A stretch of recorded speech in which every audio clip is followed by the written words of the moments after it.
সুপ্রভাত বন্ধুরা, তোমরা কেমন আছো? আশা করি সকলেই ভালো আছো। ডিকারজি লাইফস্টাইলে সবাইকে স্বাগত জানিয়ে আজকের ব্লগটি শুরু করছি। এখন কিন্তু মোটামুটি 8:30টার মতোই বেজে গেছে। এখন সেরকমভাবে তোমাদের সঙ্গে ব্লগগুলো শেয়ার করতে পারছি না, মানে শরীর সায় দিচ্ছে না, যার জন্যই কিন্তু ব্লগগুলো হয়তো বা একটুখানি খাপছাড়া খাপছাড়া হচ্ছে, আর সংসারের কাজগুলো এলোমেলো হয়ে যাচ্ছে। শরীরটা ঠিকঠাক না থাকলে সংসারের কাজে সেরকম করে মন দিতে পারছি না, আর শরীর সায় দিচ্ছে না। এবং বাড়ির যে লোকগুলো আছে, যেমন মা, নীলাদ্রির বাবা, এরাও কিন্তু আমাকে সংসারের কাজে হাত দিতে দিচ্ছে না, যার জন্যে কোনো কাজ সেরকম করে তোমাদের কাছে শেয়ার করতে পারছি না। তো যাই হোক, 8:30 মতো বাজে। এদিকে মিস্ত্রি ভাইস্তারা একটু তাড়াতাড়ি এসেছে আজ, এই জন্য ওদেরকে আগে চাটা দিয়ে দিলাম। আর এই যে দেখো, গৌরনীতাইয়ের ছবিটা কিন্তু আমাদের গেটের সামনে লাগানো হয়েছে। এখানে একটা স্টিলের গেট হবে, তো অবশ্যই তোমাদের সঙ্গে সম্পূর্ণটা পরে শেয়ার করব। এদিকে চলে আসলাম ঘরের মধ্যে, বিছানাপত্রগুলোকে গুছিয়ে নেব। নীলাদ্রির বাবা যতই বলুক না কেন রেখে দাও, আমি করব, কিন্তু আমি না চুপ করে বসে থাকতে পারি না, যার জন্যই হয়তোবা শরীরের আজ এতটা অবনতি হয়েছে। তো যাই হোক, ডাক্তারের কাছে যাওয়ার কথা, আজ গিয়েছিলাম। পরে ভিডিওতে জানতে পারবে অবশ্যই ডাক্তার কি বলল আর কি সমস্যা হয়েছে। তো এদিকে দেখো, বিছানাটা গুছিয়ে নিচ্ছি আর ভাবছি যে কিভাবে কি করলে তাড়াতাড়ি সুস্থ হয়ে উঠতে পারবো। এদিকে দিনরাত বকা খাচ্ছি শাশুড়ি মার আর নীলাদ্রির বাবার, যে আমি নাকি চুপচাপ একটু ধীর স্থির হয়ে থাকতে পারি না। এটাই হচ্ছে আমার সবথেকে বড় দোষ। তো এই হচ্ছে ব্যাপার। তো ঘরে আসলাম যখন, বিছানাপত্র তুলে নিলাম। আর এই শাড়িটা শিব চতুর্দশীর দিন পরেছিলাম, পুজো দিতে গিয়েছিলাম, তো শাড়িটাকে ধুয়ে দিয়েছিলাম। এটা গুছিয়ে রাখা হয়নি, তো একবারে গুছিয়ে শোকেসের মধ্যে ঢুকিয়ে রাখবো, এই জন্য একটুখানি গুছিয়ে নিচ্ছি।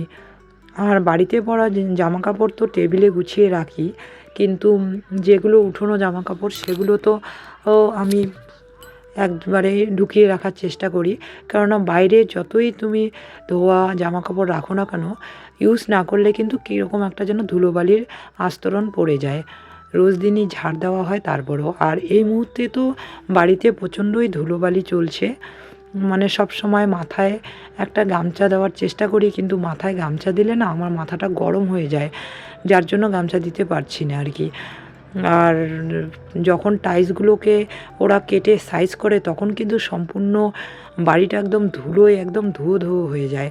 তো এই একটা মানে খারাপ পরিস্থিতি চলছে বাড়ির মাঝখানে, যেহেতু এগুলো করছে, যার জন্যই নোংরাগুলো ছড়িয়ে যাচ্ছে ঘরে, বারান্দায়। বারান্দাগুলো তো একদম ধুলো ধুলো হয়ে যায়। তো যতই দরজা জানলা বন্ধ করে রাখি না কেন, দরজার ফাঁক দিয়ে কিন্তু ধুলোবালিগুলো ঢুকতেই থাকে।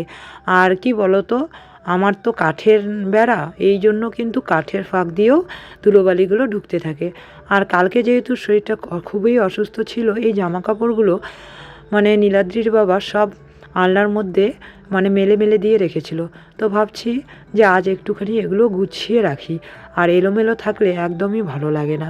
দেখো, ওই টেবিলের মধ্যে কতগুলো জামা কাপড় রেখেছি, প্লাস আলনাতে আছে, তারপরেও কিন্তু চেয়ারের মধ্যেও কিছু জামা কাপড় ভাঁজ করে রাখা আছে। মানে ওই ঘরে যেগুলো রাখা আছে সেগুলো হচ্ছে নিত্যদিনের বাড়িতে ইউজ করার জামা কাপড়, আর এই ঘরের চেয়ারের মধ্যে রেখেছি টিউশন যাওয়া, বাজার যাওয়া, এই সমস্ত জামা কাপড়, যাতে এই চেয়ার থেকে নিয়ে এই ঘরে পরে যাওয়া যায় আর কি, এই জন্য। আর এদিকে আমি চুড়িদারগুলোকে একটুখানি ভাঁজ করে রেখে দিচ্ছি, টিউশন হয়তো বা আজকেও যাওয়া হবে না। একদিকে মিস্ত্রিরা কাজ করছে টাইলসের, আর একদিকে আমার শরীরের পরিস্থিতি এতটা খারাপ, গলার মধ্যে একদম হাওয়া লাগানো যাবে না, যার জন্য কিন্তু আমি মানে টিউশন যেতে চাইলেও নীলাদ্রির বাবা আর ওর ঠাম্মি যেতেই দিচ্ছে না। তো এইদিকে চলে আসলাম রান্নাঘরে। স্নান কিন্তু আগেই সেরে ফেলেছিলাম, তো স্নান সেরে নিয়েছি, নেওয়ার পরেই কিন্তু বিছানাপত্রগুলোকে একটুখানি গুছিয়ে নিলাম। আর এদিকে মা পূজা পার্বণ যা কাজ ছিল সবগুলোই কমপ্লিট করে নিয়েছে।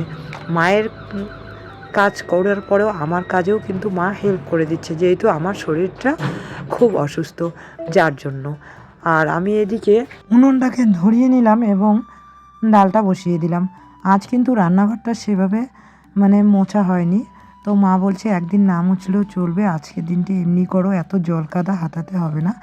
তো আজ কিন্তু আমি রান্নাঘরটা মুছিনি, দেখো উনুন পাটটা, আর বাসি গায়ে রান্নাঘরের উনুনটাও ধরিনি।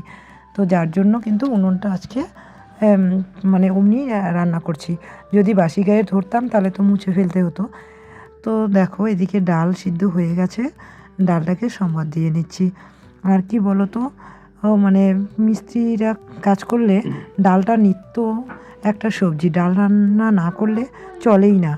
তো এই জন্যই ডালটা রান্না করে নিচ্ছি, ডালটা লাগবেই আর কি। যতই মাছ মাংস করি না কেন, ডাল না হলে যেন ইনকমপ্লিট হয়ে যায় রান্নাটা। যখনই আত্মীয় স্বজন বা 2-4 জন লোক বেশি হয় তখন কিন্তু ডালটা করতেই হয়। তো দেখো তোমাদের সঙ্গে কথা বলতে বলতে আমি কিন্তু ডালটাকে সম্বাদ দিয়ে নিলাম। আর আমি কিন্তু লোহার কড়াইয়ে রান্না করতে খুব ভালোবাসি, যার জন্য এই কড়াইটাই বেশিরভাগটাই ইউজ করি। আর যখন গ্যাসে রান্না করি তখন আমি সিলভারের কড়াইটার মধ্যে রান্না করে থাকি। এদিকে দেখো আমি একটা জিনিস তোমাদের সঙ্গে শেয়ার করছি, এটা হচ্ছে গাছ আলু, এটাকে গাছ আলুই বলে। তো এটা আমার কাকা শ্বশুরের হয়েছিল, তো তুলে আমাদেরকে কিছুটা দিয়েছে। তো এটা মা কেটে নিয়েছে, মা কিন্তু এই সবজিটা রান্না করবে নিরামিষ, তাহলে আর আমাকে রান্না করতে হবে না ঘন্ট। তো মা এটা একটুখানি ঘন্ট ঘন্ট করে নেবে। এদিকে আমি, মা ওদিকে রান্না করছে গাছ আলু আর হচ্ছে মূলো আলু ভাজা, ওটা আর তোমাদের সঙ্গে শেয়ার করলাম না, গাছ আলুটা তোমাদের সঙ্গে শেয়ার করলাম। গাছ আলুটা কিন্তু খেতে দারুণ, কিন্তু আমার খাওয়া যাবে না, যেহেতু কাশি হচ্ছে, সর্দি লেগেছে, যার জন্য কিন্তু আমি খেতে পারবো না। তো এইদিকে দেখো আমি মাছ নিয়ে এসেছে নীলাদ্রির বাবা, মাছটাকে ভাজা বসিয়ে দিলাম। আর বারবারই না করছে যে এত কিছু রান্না করার দরকার নেই, এদিকে আমি ঘন্ট ভাজা করে নিচ্ছি, শুধুমাত্র ডাল আর মাছের হালকা ঝোলটা করে নাও। যেহেতু মা নিরামিষ রান্না করে, মুসুর ডাল তো ওই ঘরে রান্না হবে না, মাছও ওই ঘরে রান্না হবে না, যার জন্য এই ঘরে এটুকু আমাকে করতে হচ্ছে। মা কিন্তু প্রথমে বলেছিল যে দরকার নেই মাছ টাছ আনার, আমি সম্পূর্ণটাই নিরামিষ করি, আজকে মুগ ডাল করি, তো সয়াবিন আলু গাছ আলু এগুলো রান্না করি। তো ভাবলাম মিস্ত্রিরা তো সবসময় থাকে না, বা মিস্ত্রিরা তো সবসময় আসে না, তো এই সময়ে ওরা আমাদের বাড়িতে কাজ করছে, নিরামিষ খাওয়ানোটা কেমন একটা দেখায়। তো মাছটা রান্না করতে বেশি একটা সময় লাগবে না, মাছটা নিয়ে আসো, আমি একটু চট করে বানিয়ে নেব।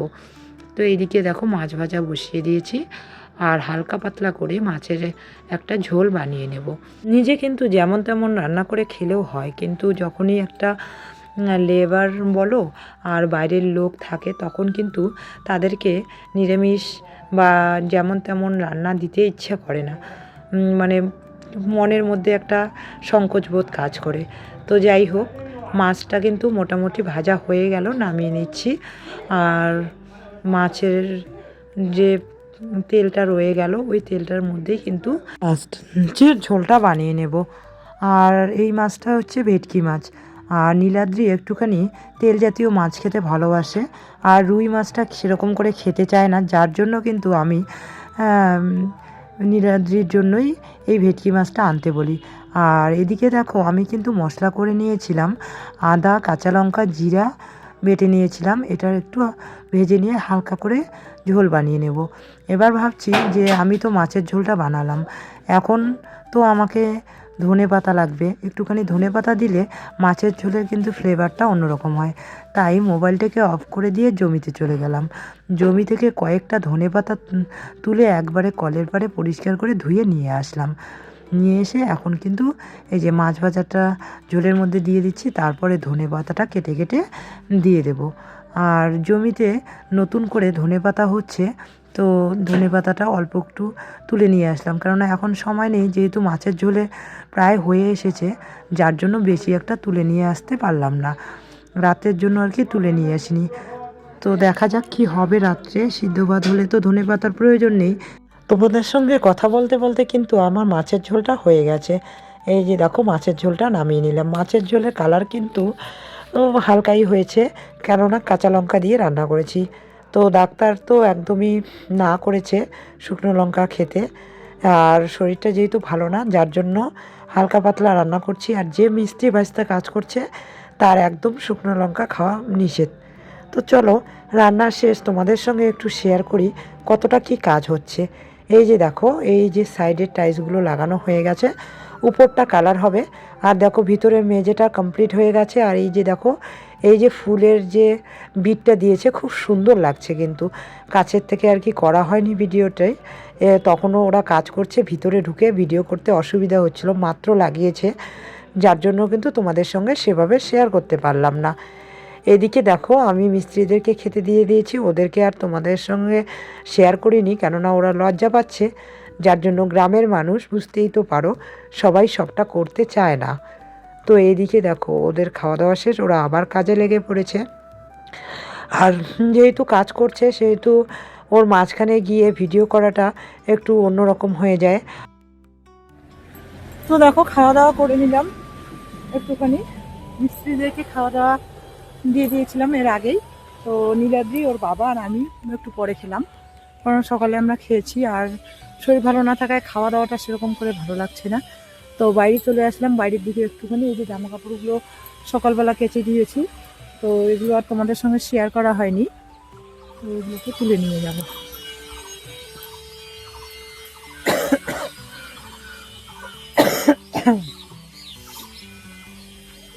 কাশটাই কমছে না, মানে এতটা কাশি হচ্ছে। তো চলো তুলে নিয়ে যাই জামা কাপড়গুলো। আর এইদিকে দেখো সর্ষেগুলো কিন্তু এখন হয়ে গেছে একদম পুরোপুরি। এই যে দেখো, এই যে দেখো সর্ষের দানা হয়ে গেছে, এখন কিন্তু আর ফুল নেই, সুন্দর। তো চলো বাড়ি চলে যাই, বাড়ি গিয়ে এগুলো একটু গুছিয়ে রাখবো, ঢিপ করে রাখলে পরে আর ইচ্ছে করে না গোছাতে। তো এগুলোকে গুছিয়ে একবারে জায়গা মতন রেখে দিলে ঝামেলাটা শেষ। চলো একবারে জামা কাপড়গুলো নিয়ে বিছানার মধ্যে চলে আসলাম। আর এদিকে দেখো নীলাদ্রির বাবা খোকসানা হয়ে গিয়েছিল, হেলমেটটা এনে বিছানার মধ্যেই রেখে দিয়েছে। তো বসে বসে জামা কাপড়গুলো ভাঁজ করে নিচ্ছি, কেননা এলোমেলো করে চেয়ারের মধ্যে রেখে দিলে ওগুলো না থেকে যায়, পরে আর ইচ্ছা করে না গোছাতে, যার জন্য এগুলো একবারে ভাঁজ করে নিচ্ছি। নীলাদ্রির বাবার জ্যাকেটটা দুদিন থেকে নোংরা হয়েছে, তো ধোয়া হচ্ছে না, আমাকে জল হাতাতে দিচ্ছে না। আমি আজকে চুপি চুপি আর কি ধুয়ে দিয়েছি। তো যাই হোক, রৌদ্রটা এখন মোটামুটি চড়াই পড়ে, যার জন্য কিন্তু একদিনই জামা কাপড়গুলো কি সুন্দর শুকিয়ে যায়। আর পুকুর ধারে বাসটাতে অনেকটা রৌদ্র থাকে সকাল থেকে, তারপরে কিন্তু হাওয়া বাতাসেই জামা কাপড়গুলো সুন্দরভাবে শুকিয়ে যায়। সোয়েটারটা আর গোছাবো না, সোয়েটারটা এখনই পরে নেব, কারণ আমার প্রচণ্ডই ঠান্ডা আজকাল, তো এক ফোঁটাও ঠান্ডা লাগাবো না, যার জন্য কিন্তু এদিকে দেখো টেবিলটা কিন্তু গোছানো হয়ে গেল। তো যাই হোক, বিকালটা এভাবেই কেটে গেল, শুয়ে বসে কেটে গেল। এখন সন্ধ্যাবেলা চা বসিয়ে দিয়েছি। আর এদিকে কিন্তু উই পোকা বেরিয়েছে রান্নাঘর থেকে প্রচণ্ড, যার জন্য উই পোকাগুলোকে যাতে রান্নাঘরের মধ্যে প্রবেশ না করে, এতক্ষণ লাইটটা অফ ছিল, তারপরে এখন দেখছি সব বাইরের লাইটের ওখানে গেছে, যার জন্য লাইটটা জ্বালিয়ে দিয়ে চাটা কিন্তু করে নিলাম। আর চাটাকে নামিয়ে নিয়ে আমি মিস্ত্রিদের দিয়ে দেবো। আর এদিকে দেখো তোমাদের সঙ্গে শেয়ার করছি, গ্রামে হয়তো এগুলো সচরাচর বেরোতে দেখা যায়, কিন্তু শহরে কিন্তু এগুলো বেরোতে দেখা যায় না। আর দেখো ব্যাঙ কিন্তু সেরকমভাবে দেখা যায় না। আজ কিন্তু যেই না উই পোকাগুলো বেরিয়ে এসেছে, সেইটা দেখে ব্যাঙ কোথার থেকে যেন খাবার সংগ্রহ করার জন্য এসে গেছে, মানে খপ খপ করে ধরে নিচ্ছে। তো দেখো বন্ধুরা, এখানে আমি আলু কিনতে আর কি দোফালা করে নিলাম, দোফালা করে নিয়ে সিদ্ধ বসিয়ে দেবো। ছেলে পড়াশোনা করছে, তো কয়েকদিন থেকেই আলু পরোটা করছে। তো যেহেতু রুটি করবই, তো ভাবছি ওকে কয়েকটা আলু পরোটা বানিয়ে দেবো, দুটো বানালেই ফাটাফাটি ওর জন্য। আলুগুলোকে ভালো করে ধুয়ে নিই। এখনো পড়ানো শেষ হয়নি, ও পড়াশোনা করছে এখনো, তো আমি ভালো করে ধুয়ে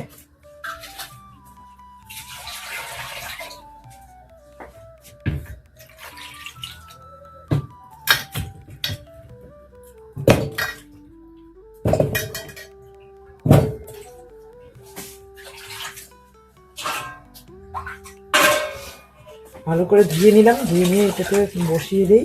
আলুটা সিদ্ধ হতে থাক, ততক্ষণ আমি ওকে একটুখানি পড়াটা বুঝিয়ে দিই, দেওয়ার পরে বানাবো।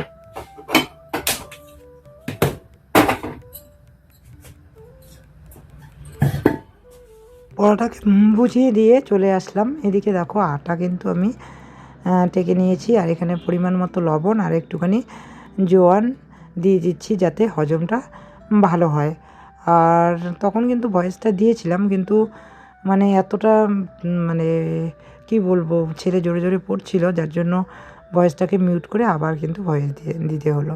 তো এদিকে দেখো আটাটা মেখে নিচ্ছি, বেশি নরমও করবে না, বেশি শক্তও করবে না। তো দেখলাম আলুটা বেশি হয়ে গেছে সিদ্ধ করা, যার জন্য আর রুটি না করে সব কটাই আলু পরোটা করে নেব, এটাই ভাবছি। তো দেখো এদিকে কিন্তু মোটামুটি আমার আটাটা মাখা হয়েই গেল। আটাটা মাখা হয়ে গেলে এখানে একটুখানি পরিমাণ মতো মানে 2 চামচ মতো যদি তুমি সাদা তেল দিয়ে নাও, তাহলে কিন্তু এটা মানে হালকা নরম নরম হয়ে যাবে, আর খেতে কিন্তু দারুণ টেস্টফুল হবে। তো এই যে এখন আমি একটু তেল দিয়ে এটাকে ভালো করে মেখে নিচ্ছি, মেখে নিয়ে একটুখানি রেখে দিলাম। এদিকে আলুটা সিদ্ধ হয়ে গেছে, আর দেখো আলুটা ছুলে নিচ্ছি। অ্যাকচুয়ালি আলুটা সিদ্ধ করে নিয়ে এভাবে ছোলাটাই ঠিক, কিন্তু আমরা তো শর্টকাট একবারে ছুলে নিয়ে দেই, কিন্তু আজকে কিন্তু আমি মানে দেখো এখানে যে আমি আলু দুটো সিদ্ধ করে নিয়েছিলাম সেটাকে একদম মিহি করে মেখে নিচ্ছি। তোমরা ইচ্ছে করলে এটাকে এরকম করে মিহি করে বেটে মানে ইসে করেও নিতে পারো হাত দিয়ে, আবার আদা ছেঁচনিতে করে নিলেও হবে, যার যেরকম সুবিধা। তো এখানে দেখো আমি দিয়ে দিচ্ছি কুচি করা মানে পেঁয়াজ কুচি। ধনে পাতাটা আজকে ছিল না ঘরে আনা, তো দিতে পারলাম না, জমিতে বিকেলেই তুলে আনতে হতো, তো কোনো প্ল্যান ছিল না, যার জন্য আনা হলো না। আর এখানে লঙ্কা কুচি দিয়ে দিলাম। এবার এটাকে তোমরা কড়াইয়ের মধ্যে এই পেঁয়াজ লঙ্কাটাকে ভেজেও করতে পারো, কিন্তু এটা আমি আজকে কাঁচাই করলাম, মানে দুভাবেই ভালো লাগে। এটার ফ্লেভারটা একটু অন্যরকম, ওইটার ফ্লেভারটা একটু অন্যরকম। তো দেখো এখানে দিয়ে দিলাম। এখানে এখন আমি পরিমাণ মতো লবণ দিয়ে নেব।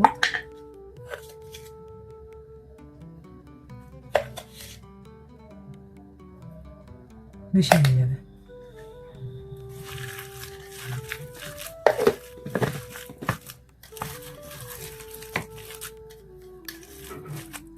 হলুদ দিলে না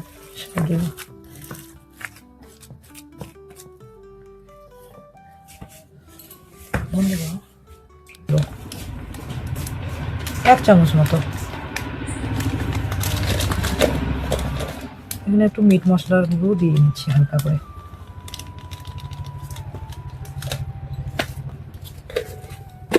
তো এখানে একটুখানি দিয়ে দেব হলুদের গুঁড়ো আর কি।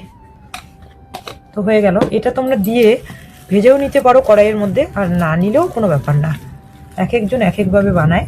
তো আমিও ভেজেও বানিয়েছি এর আগে, তো আজ ভাবছি যে শর্টকাট একটু বানিয়ে দিই। তো এটাও কিন্তু প্রচণ্ড টেস্টফুল হয় আর খেতে দারুণ লাগে। তো এই যে দেখো আমার কিন্তু আলুটা একদম মোটামুটি রেডি হয়ে গেল, একদম পরিপূর্ণ। তো দেখো একদম কমপ্লিট এটা বানানো হয়ে গেল। এখন ওইদিকে তো আমি আটাটা আগেই মেখে রেখেছি, তো দেখতে কিন্তু দারুণ লাগছে। রেডি করে নিলাম। তারপরে কিন্তু এই যে এই জায়গাটা একটুখানি তোমাদের সঙ্গে শেয়ার করাই হয়নি, একটুখানি বেলে নিয়ে ওখানে মাঝখানে আলুটাকে দিয়ে বন্ধ করে দিয়ে এটাকে বেলে নেবে, তাহলে কিন্তু সুন্দর হবে। আর এই যে এইভাবে ভেজে নিচ্ছি, দেখো লালচে লালচে করে ভেজে নিচ্ছি, দারুণ লাগছে। আর এটা কিন্তু খুব সুন্দর নরম হয়। তো এক একজন এক একভাবে করে, তো শরীর ভালো না তারপরেও কিন্তু আজ বানাচ্ছি, তাই তোমাদের সঙ্গে শেয়ার করলাম, মানে ছেলের আবদার, তাই বানিয়ে দিচ্ছি আর কি।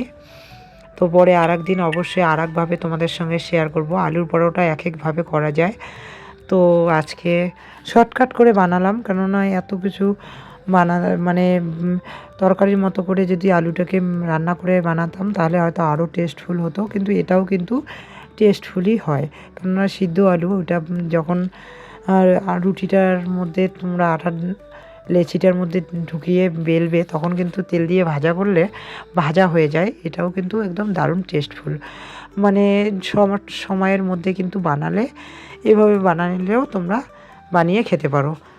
তো আর যখন ডাল পরোটা বানাই তখন কিন্তু ডালটাকে রান্না করে নেই আর কি, সিদ্ধ করে নিয়ে ওই যে মশলাপত্র দিয়ে একদম শুকনো শুকনো করে রান্না করে নিই। তো পরে একদিন অবশ্যই শেয়ার করব আর একভাবে। তো তোমাদের যখন মনে হবে যে শর্ট সময়ের মধ্যে রান্না একটা সেরে নেওয়া যায় এরকম, তো এরকম করে আলু পরোটা বানিয়ে নিতে পারো আর কি। এতে বেশি একটা সময়ের প্রয়োজন হয় না, আর একদম মানে দারুণ টেস্টফুল হয় আর নরম হয়। কোনো দিক থেকেই তোমাদের কিন্তু মনে হবে না যে এটা বাড়িতে বানানো। তো দেখো এই যে পরোটা বানিয়ে নিলাম, আলু পরোটা। আলুর পরোটা আলু পরোটা বানিয়ে নিলাম, ছেলে এদিকে খাচ্ছে। সেই টেস্টি হচ্ছে। সেই নাকি টেস্টি হয়েছে। তো বেশি একটা বানাইনি, কটা, একটা দুটো তিনটে চারটা পাঁচটা ছোট সাতটা আটটা, তো 10টা বানিয়েছি। 10টাই যথেষ্ট। বাবা তোমাকে আরো দিব? আমার আলুর পরোটা সেই লাগে।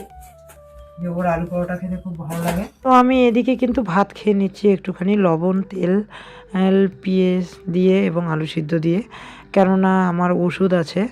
তো আপাতত যে ওষুধগুলো খাচ্ছি ওই ওষুধগুলোই খাওয়ার জন্য একটুখানি ভাত খেয়ে নিচ্ছি, আর আলু পরোটাটা পরে খেয়ে নেব, একটা টেস্ট করব আর কি। আর নীলাদ্রি বাবা রুটি এই সমস্ত খাবার খেতে বেশি ভালোবাসে, এই জন্য ওদেরকে দিয়ে দিলাম। আর মাছ ছিল, ওর বাবাকে মাছ ভাজাটাও দিয়ে দিলাম।